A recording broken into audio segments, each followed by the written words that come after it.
नमस्कार दोस्तों, स्वागत है हमारा यूट्यूब चैनल रफ्तार न्यूज नेटवर्क पर। दोस्तों, अगर आप हमारे चैनल पर नए हैं तो चैनल को सब्सक्राइब कीजिए, वीडियो को लाइक और ज़्यादा से ज़्यादा शेयर कीजिए। दोस्तों, फिर नई बात के साथ आ गए हैं संविदा कर्मचारी शिक्षक सेवक तालीम मरकज के साथ। दोस्तों, बिहार में लगभग 28,000 शिक्षक सेवक तालीम मरकज है। दोस्तों, जो शिक्षक सेवक के संघ है बहुत ही कमजोर है। एक कहावत आप लोग जरूर सुने होंगे, कभी नाव पर डेंगी कभी डेंगी पर नाव। दोस्तों, इसी तरह शिक्षक सेवक तालीम मरकज के साथ हो रहा है। कभी शिक्षक सेवक तालीम मरकज को अधिकारी बना दिया जाता है विद्यालय का जांच करने के लिए, निरीक्षण करने के लिए। कभी ऐसा होता है उसी शिक्षक सेवक तालीम मरकज को उसी विद्यालय के प्रधान अध्यापक के अभी प्रतिवेदन मांगा जा रहा है। तो एक तरफ से देखिए तो शिक्षक सेवक तालीम मरकज को फंसाया जा रहा है। किसी भी शिक्षक सेवक तालीम मरकज का जब उसका हेडमास्टर प्रधान अध्यापक अब्सेंटी दे रहा है तो फिर प्रतिवेदन का क्या मतलब होता है। दोस्तों, यह कुछ नहीं है और यह एक शोषण करने का तरीका है। यह शोषण करने का एक तरीका अपना लिया गया है। किसी तरह न किसी तरह शिक्षक सेवक तालीम मरकज को उलझा कर रखना है। विभाग के द्वारा बहुत ही शिक्षक सेवक तालीम मरकज का शोषण किया जा रहा है, लेकिन शिक्षक सेवक तालीम मरकज के संघ के लोग भी है, न सरकार से मिल रहे हैं, न विभाग से मिल रहे हैं, न धरना कर रहे हैं, न प्रदर्शन कर रहे हैं, कुछ नहीं कर रहे हैं। दोस्तों, जब हमारी मांगे पूरा नहीं होती है तो हमको लड़ना पड़ता है, न्यायालय का सहारा लेना पड़ता है, लेकिन ऐसा शिक्षक सेवक तालीम मरकज का संघ नहीं कर रहा है। जब नियोजित शिक्षक को एक अनुमंडल से दूसरे अनुमंडल में जब भेजा जा रहा था तो उन्होंने हाई कोर्ट में केस कर दिया और जब कोर्ट में मामला चला गया तो मामला फंस गया।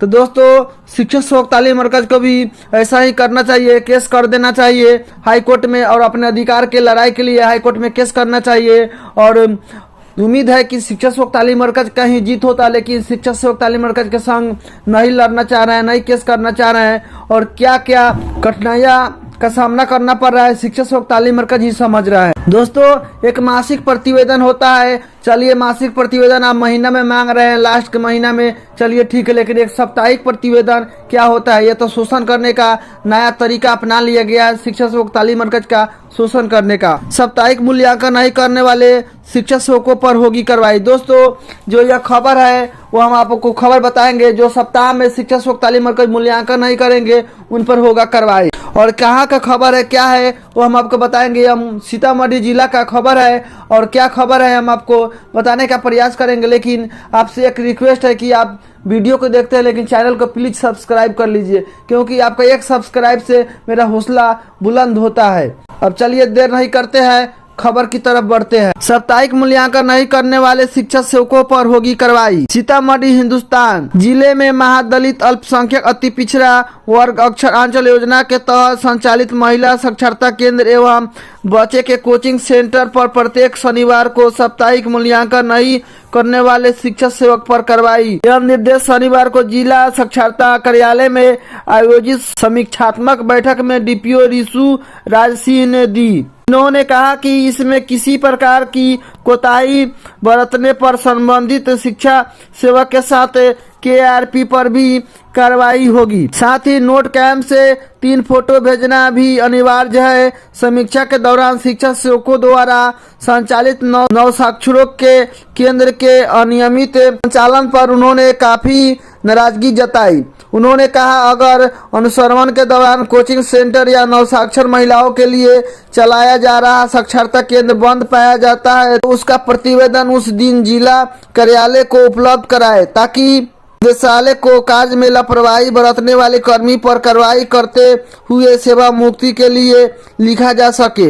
उन्होंने बताया कि सरकार की अति महत्वाकांक्षी योजना में यह योजना है, इसमें किसी प्रकार का कोताही बर्दाश्त नहीं की जाएगी। शिक्षक सेवकों को अब प्रत्येक शनिवार को अपने केंद्र के बच्चों एवं नवसाक्षर महिलाओं का टेस्ट निश्चय रूप से लेना होगा। इसमें किसी प्रकार का कोताही बर्दाश्त नहीं की जाएगी। सेवकों या तालीम मरकज के स्वयं सेवकों को अपने केंद्र के बच्चों एवं महिलाओं के प्रगति की जानकारी के लिए आवश्यक है। उन्होंने कहा कि दिसंबर महीने से सभी शिक्षक सेवकों का भुगतान अब इस शिक्षा कोष पोर्टल पर बने उपस्थिति से होगी।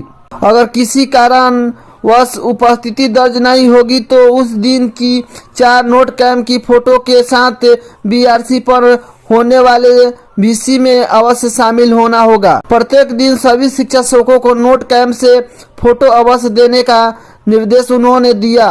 सभी KRP को भी निर्देश दिया गया कि प्रत्येक दिन 4 केंद्रों का सघन निरीक्षण का नोट कैंप से फोटो जिला कार्यालय को उपलब्ध कराए। ऐसा नहीं करने पर उस दिन का यात्रा भत्ता दे नहीं होगा। शिक्षा सेवक तालीम मरकज के स्वयं सेवकों को अब आकस्मिक अवकाश लेने से पूर्व KRP को भी आवेदन की प्रति देनी होगी। इसके संधारण की जिम्मेदारी KRP की होगी। विभागीय निर्देश के अनुसार अब एक बार 10% कर्मी को ही छुट्टी मिलनी है। मुख्यमंत्री के संभावित कार्यक्रम की तैयारी पर भी उन्होंने चर्चा की। RP संजय कुमार मधु ने बताया कि इस योजना के तहत कार्य शिक्षा सेवकों को अभिवंचित वर्ग के चिन्हित बच्चों को कोचिंग देना है, उन्हें विद्यालय पहुंचाना, नवसाक्षर महिलाओं को केंद्र से जोड़कर साक्षरता प्रदान करने का दायित्व दिया गया है। बैठक में कार्यालय सहायक रामनाथ राम, संजय कुमार सिंह, ललबाबू राय, नवीन कुमार, वीरेंद्र कुमार, शैल देवी, रीता कुमारी, मंदाकिनी कुमारी, कल्पना कुमारी, सुनीता कुमारी, कंपूरा देवी, कल्पना कुमारी, हेमलता कंचन समेत सभी KRP मौजूद थे। शिक्षा सेवक तालीम मरकज को साक्षरता केंद्र महिला को जो चलाते हैं उसका नोट कैंप ऐप से फोटो खींचकर भेजना है और साप्ताहिक टेस्ट भी लेना है। अगर साप्ताहिक टेस्ट अगर नहीं लेते हैं तो उन पर कार्रवाई होगी और सेवा मुक्त कर दिया जाएगा। दोस्तों, ये कहीं से आप देखिए तो न्याय नहीं है। ये शिक्षा सेवक तालीम मरकज का शोषण करने का एक नया उपाय ढूंढ लिया गया है। यह हम आज इस वीडियो के माध्यम से बताना चाहता हूं सभी शिक्षा सेवक तालीम मरकज भाइयों को कि अब जागने का समय हो गया है। अब एकता का समय हो गया है। अब जब आप लोग एकता नहीं बनाइएगा तो समझ लीजिए आपका आगे क्या हाल होगा। इस वीडियो में मैं इतने कहकर फिर मिलता हूँ नेक्स्ट वीडियो में। जय हिंद, जय भारत।